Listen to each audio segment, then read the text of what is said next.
Hai guys, sekarang aku bersama Bapak JJ, Komisaris PT Danitasya Lestari. Pak, perkenalkan nama saya Dinda, Pak. Kemarin Dinda ada buat video di Hotel Purajaya Batam, Pak, dan banyak orang yang bertanya-tanya, Pak, kenapa Hotel Purajaya ini bisa dirobohkan sebelah pihak dan berganti ke PT Pasifik Estatindo Perkasa, Pak? Bisa dijelaskan, Pak? Jadi begini ya, kita kan jatuh temponya itu kan 2018. Kemudian memang kita ada keterlambatan. Namun perlu diingat, sewa menyewa tanah dengan negara itu eksekusinya adalah denda. Dan pada saat itu kita sudah dihitung dengan sejumlah nominal, berikut denda kita sanggup untuk membayarnya. Dengar tuh BP Batam. Namun kita kemudian diminta untuk membuat project planning. Nah, pertama kita buat in-house design. Dia bilang tidak mau, harus pakai konsultan. Kita pakai konsultan. Sudah pakai konsultan juga tidak juga bisa kita membayarnya. Pada waktu itu kita sudah siap membayarnya. Pak.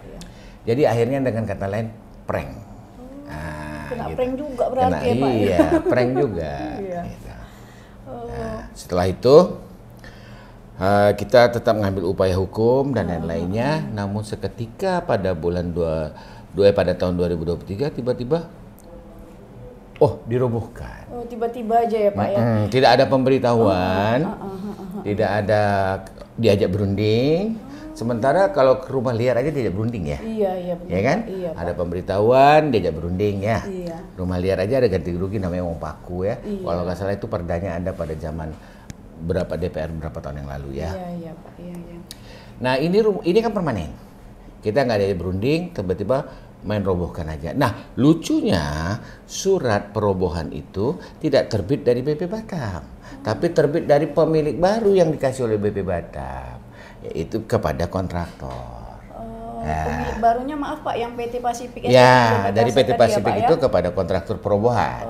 Nah, kita siap bayar WTO plus denda. Berarti dengan kata lain, negara mendapat WTO dan negara mendapat denda yang kita sanggupi. Berarti ada dua pemasukan bagi negara. Namun kan lebih memilih orang baru untuk mendapatkan lahan tersebut. Mungkin ada kita nggak tahu tanda kutip atau tanda bulan bintang nggak tahu. Benar Pak.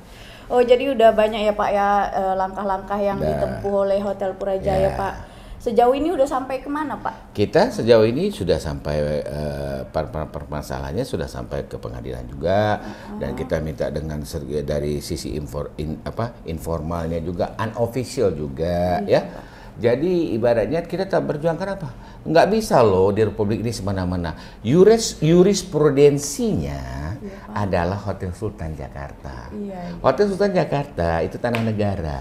Tapi tidak semena-menanya pemerintah pusat atau dalam kurung seku Menteri Keuangan untuk melakukan perobohan.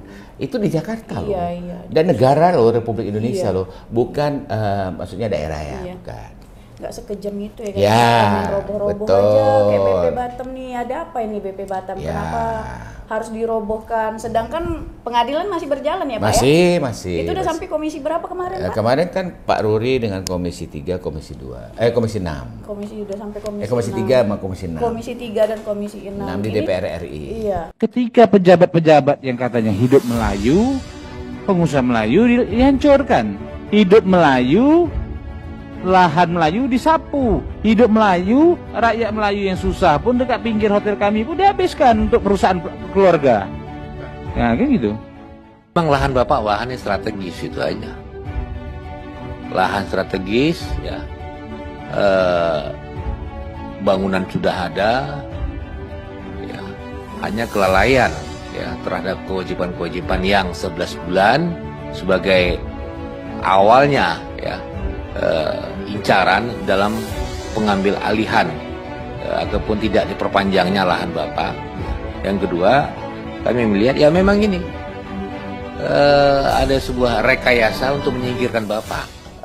Udah sejauh ini ya Pak ya, ininya. Jadi Pak gini Pak, apa langkah yang akan dilakukan Purajaya Pak untuk memenangkan inilah kita ya, bilang kita Pak. kan kebetulan ya, alhamdulillah juga kita kan punya yang selama ini kita tidak pernah minta tolong ya. Iya Pak. Kebetulan kita punya keluarga, sepupu Pak saya, teman baik dengan Pak Hasim, adiknya Prabowo. Mudah-mudahan beliau bisa membantu, ikhlas membantu dan akan segera, dan beliau sudah menyatakan akan siap membantu. Amin. Apalagi ini adalah hotel yang bersejarah ya Pak. Hotel bersejarah selain untuk Kepri, dan itu juga bersejarah waktu kampanye, waktu pembuatan video klipnya Prabowo Sandi. Iya. Disitulah di syutingnya. Ya, saya kan menyumbang lagu untuk Pak Prabowo ya. Oh iya Pak. Oh Prabowo ikut ya Pak ya? Saya menyumbang lagu pada waktu 2019. Itu saya yang ganti presiden itu ya Pak ya? Ya. Saya menyumbang lagu dan lagu saya digunakan seluruh Indonesia dan saya juga tidak pernah meminta pembayaran apapun. Jadi saya ikhlas karena saya memang Prabowo mania. Iya, apalagi hotel ini kan hotel anak Melayu ya Pak ya, anak Melayu tempatan yang istilahnya mencari keadilan, bisa nggak dibilang mencari keadilan? Ya, mencari keadilan dong, ya, karena karena harusnya dengan adanya perubahan kepemimpinan ada perubahan cuaca. Ya kan? Yang kita harapkan cuaca itu indah, cerah, langit biru, awannya tipis, ya kan gitu. Namun ya kita justru saya sangat menyayangkan pernyataan statement daripada Bapak Amsakar pada waktu penabalan gelar di Lembaga Adat Melayu Kota Batam. Kenapa itu Pak? Ya, beliau menyebutkan 5 orang satu keluarga. Ya, kami 4 beradik sama ibu saya 5 dengan satu toke jual beli di batik kami. Saya mau katakan Datuk, jual beli antara satu keluarga 5 orang menjual dengan toke tertentu. Nah, ini parah nih. Oh, jadi ada statement ke keluarga Bapak gitu Pak? Iya. Oh, sangat walaupun tidak ya, menyebut Pak? nama, tapi saya sudah tahu itu. Sangat disayangkan, padahal itu acara yang sakral, kalau dan bisa dibilang ya bahkan Pak, kita tidak pernah minta, Pak Ruri bergerak juga tidak pernah minta bantuan kepada Lam Batam. Justru Lam Provinsi yang banyak membantu. Alhamdulillah. Gitu. Begitulah ya kan, sudah perjuangan Hotel Purajaya ini untuk itu tadilah mempertahankan perjuangan anak Melayu tempatan keadilan, hak-hak dan keadilan untuk Hotel Purajaya sendiri ya Pak ya. Kami sebagai pemilik punya hak keadilan. Iya Pak. Ya, contoh ya kita katakan kasus di Balai Kolam ya, kan nggak bisa karena kan ganti rugi besar pasti kan. Ya, kami kan rakyat juga, walaupun kami swasta atau kami pengusaha kan kami rakyat.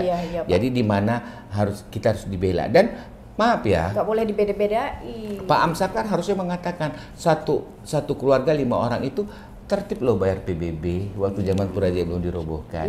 Berarti kan itu penghasilan bagi Pemko Batam, ya kan? Harus begitu. Itulah tadi kita nggak bisa mengharap sama manusia ya kan betul. Pak kan. Kadang manusia nih yang dipegang itu kan omongan ya kan Pak. Kan kalau harimau kan meninggalkan belang, gajah meninggalkan gading, kan manusia meninggalkan nama. Nama itu ditinggalkan karena bicara, dan ucapan itu kan harus punya komitmen. Iya, harus apa yang diucapkan seharusnya dia bertanggung jawab apa yang dia ucapkan itu ya kan Pak. Dan Pak Ruri kan nggak berteman baik sama Pak Amsakar. Waktu Pak Amsakar kepala dinas kan ada kok yang berbuat baiknya Rudi terhadap Pak Amsakar pada itu. Cuman tidak bisa saya jelaskan di sini. Iya Pak. Tapi intinya dari kasus ini yang memang harus bertanggung jawab kali itu BP Batam. Iya.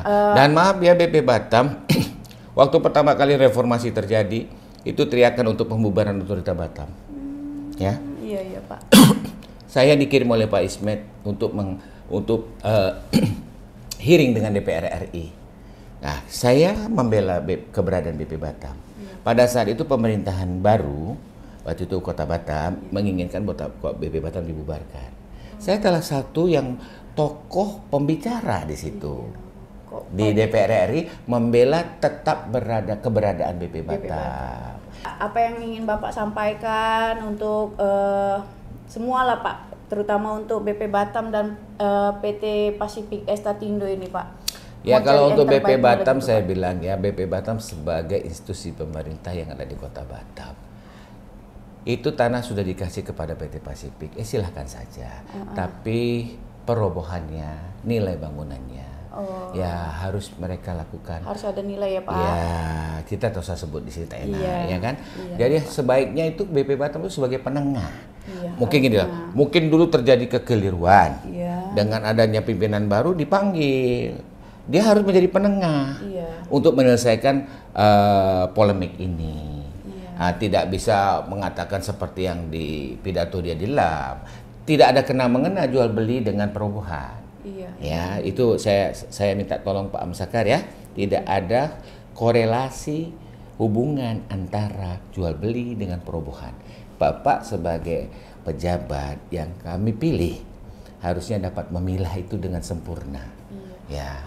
Pak, maaf nih Pak, dulu kan BP Batam ini kan masih dipimpin sama Bapak Muhammad Rudi, Pak, mantan kepala ex officio BP Batam kan Pak. Nah, jadi ini kenapa ada serangan baru lagi Pak dari Pak Amsakar? Nggak tahu. Coba lagi kan Pak. Ya, nggak tahu. Kenapa bisa jadi? Mungkin kayak Iran rudalnya nggak bisa habis gitu kan, loh. Pak, kan? Kenapa ya kan?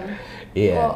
Ya, apa ada sesuatu Pak? Makanya kita harapkan itu dengan adanya kepemimpinan baru, terpilihnya Pak Amsakar dengan Ibu Li Claudia, kita mengharapkan ada atmosfer baru. Iya, harusnya ya kan Pak. Bukan bagi kami saja, tapi bagi Batam umumnya dan bagi masyarakat Batam ya. Oke lah guys, ini sedikit cuplikan aku dari Hotel Purajaya, karena kan selama ini kan banyak tuh berita-berita, ada juga yang udah sampai berita katanya BP Batam udah melakukan ini ya Pak ya, ada pembelaan lah kemarin BP Batam, ternyata itu hoax. Dan ini aku langsung ketemu sama Bapak JJ, Komisaris PT Danitasya Lestari. Oke lah guys, kalau kalian masih ada yang pengen bertanya-tanya, kalian bisa tinggalkan kolom komentar nanti ya guys, atau kalian bisa langsung DM ke Instagram Bang Ferry. Aku Dinda bersama Bapak JJ. Terima kasih ya Pak ya udah menyampaikan sedikit informasi. Kita akan tetap up berita tentang Hotel Purajaya ini. Jadi biar nggak ada informasi-informasi hoax lagi ya Pak ya, hoax lagi yang simpang siur seperti itu. Assalamualaikum warahmatullahi wabarakatuh.